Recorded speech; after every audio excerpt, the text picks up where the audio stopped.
Éric Zemmour, on aura fait un tour de table déjà sur ce premier point. Alors, moi je voudrais dire d'abord que je suis très admiratif de la manière dont Elie Domota a mené sa barque idéologique et politique depuis le début. C'est-à-dire qu'il a très intelligemment utilisé des revendications économiques légitimes, sociales et économiques légitimes. Il y a évidemment une structure trop inégalitaire en Guadeloupe et en Martinique. Il y a évidemment des monopoles insupportables, aggravés d'ailleurs par l'insularité. Ça, on connaît ça par cœur. Il y a évidemment une structure très comme ça difficile à supporter.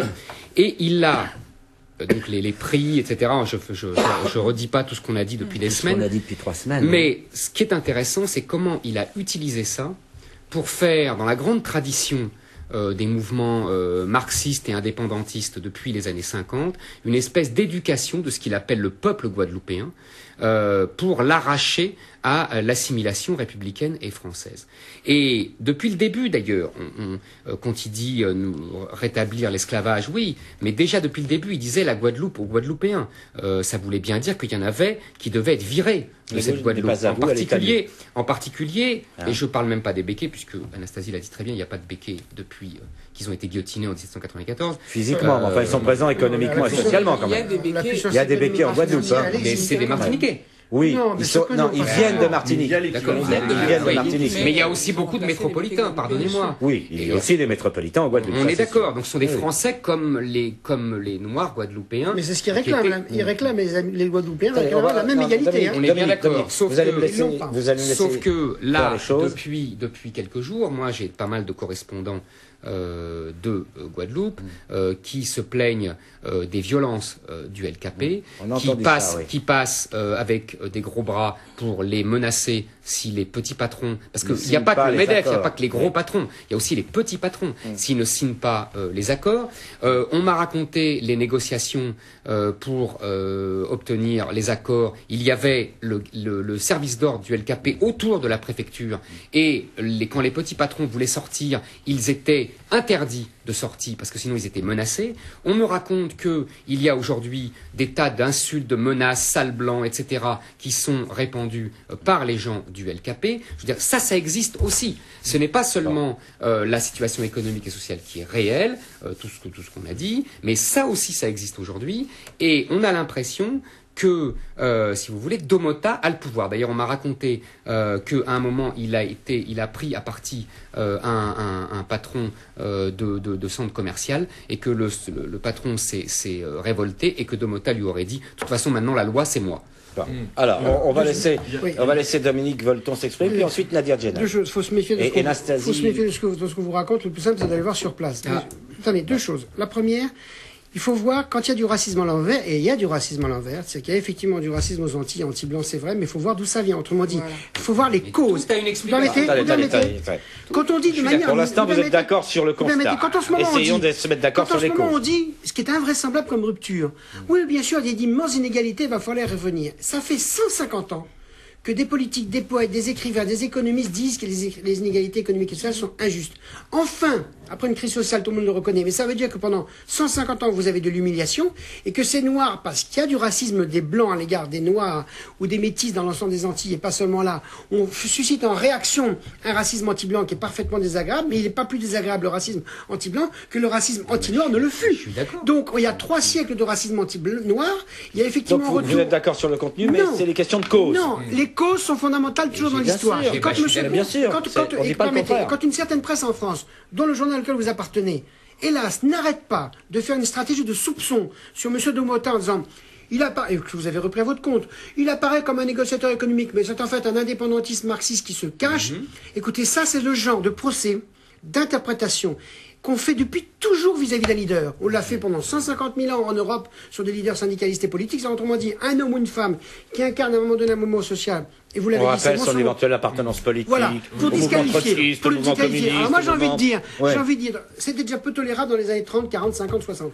Aujourd'hui, avec la mondialisation de l'information et de la communication, on ne gagne rien à vouloir disqualifier un adversaire. Donc, parce que M. de Mottet représente quelque chose, il a par ailleurs éventuellement ses opinions politiques, on verra bien. Non, mais ça, il n'a pas nié qu'il était indépendant. Mais le peuple, vous permettez, il n'a jamais nié. Je voudrais juste finir. On va laisser finir.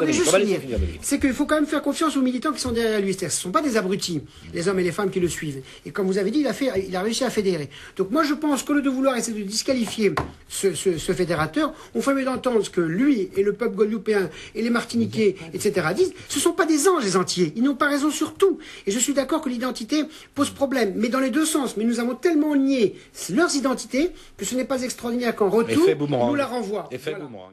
Moi, j'habite le quartier latin pour mes raisons professionnelles. Je vous garantis que le nombre de déploiements de CRS qu'il y a à longueur de semaine sur le quartier latin, autour de la Sorbonne et des centres universitaires, il faut le calme du mouvement étudiant pour que ça ne dégénère pas. Parce que quand vous avez 20 ans et que vous avez l'impression que le pays est occupé par des forces de l'ordre parce qu'il y a un risque de guerre civile, ben au bout d'un moment, ça ne donne qu'une envie de se taper sur les flics. Donc la question, c'est pas la présence des CRS, c'est la question de la décision politique en amont qui envoie en permanence des CRS circuler, bloquer les rues, faire passer des convois 2 ou 3 fois par jour. Je vous garantis qu'on a le sentiment qu'en France, le 5e, le 6e et tous les centres universitaires, on est près de la guerre civile, ce qui est totalement faux. Donc quand vous envoyez des CRS, ça veut dire que vous vous attendez à une réaction. Je comprends bien que quand il y a une grève générale, il ne faut pas envoyer de policiers. Non. Il n'y avait pas de policiers en Guadeloupe. Il y a des policiers en Guadeloupe. Ils ne sont pas suffisants. C'est évident qu'il fallait envoyer des renforts. C'est pas une guerre civile. C'est tout à fait normal. Ça aurait pu déborder, ça aurait pu avoir des affrontements. Il faut protéger les uns et les autres. D'ailleurs, apparemment, je vous signale que la police ne le fait pas. Moi, ce qu'on m'a raconté, c'est que enquêter, justement, enquêter, ça veut dire justement avoir des gens au téléphone. Allez là-bas. Prenez un avion, allez là-bas, faites une enquête. On va laisser 15 jours. Dominique, pas d'injonction, pas d'injonction. On va laisser Éric Zemmour s'exprimer. Non, mais chacun. Éric Zemmour, allez, s'il vous plaît. Ce qui est intéressant, c'est qu'aujourd'hui, les policiers répondent aux gens qui se plaignent. On ne vous protège pas tant qu'il n'y a pas le sang qui coule.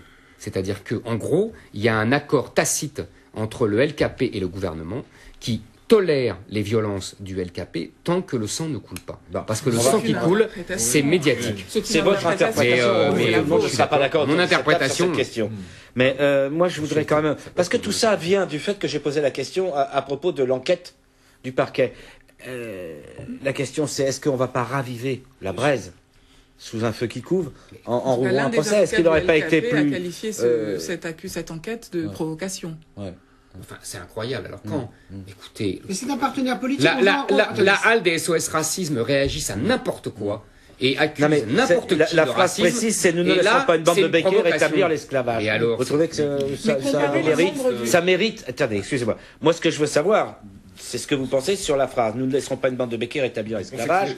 Est-ce que ça mérite une incitation à la haine raciale de la part de la justice? Voilà, c'est la question. Je ne dis pas que cette phrase n'est pas pénible à entendre et qu'elle ne peut pas choquer les gens. Je dis simplement, est-ce, et c'est la question que je pose, est-ce que c'est une provocation à la haine raciale? Mais moi, la question que je pose est la suivante, c'est pas en généralisant le problème.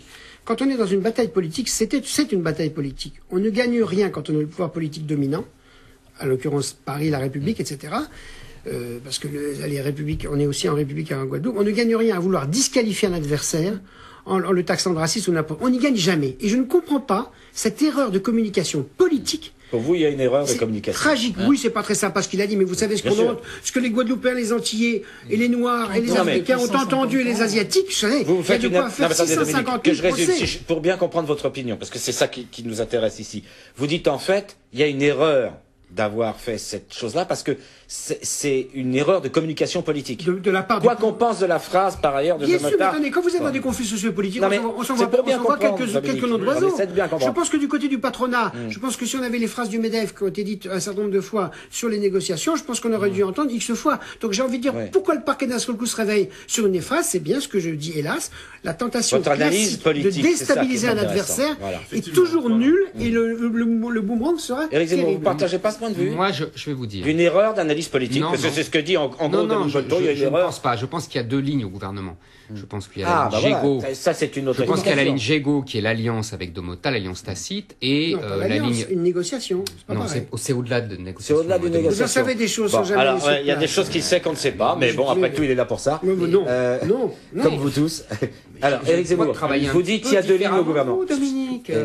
Ce que je veux dire. Vous dites qu'il y a deux lignes au gouvernement. Bon, attendez. Moi, j'essaie de comprendre. Dominique Bolton dit il y a une erreur d'analyse politique. Vous dites qu'il y a deux lignes au gouvernement. Communication politique. Communication politique. Ça, c'est une première chose. Deuxièmement, je vais vous dire, sur le fond, la phrase de Domota, je suis assez d'accord avec Dominique. Pas du tout. Je m'en moque complètement. Elle est vaguement raciste, mais peu importe. C'est pas grave. Raciste, Non, elle est violente et elle est politique. Elle est violente et politique. Mais attendez, s'il vous plaît. Mais vous avez entendu le MEDEF sur place? Justement, laissez-moi finir. Dominique, on laisse chacun finir ma s'exprimer. phrase. Je vous donne acte de ça. Moi, je suis d'accord avec vous.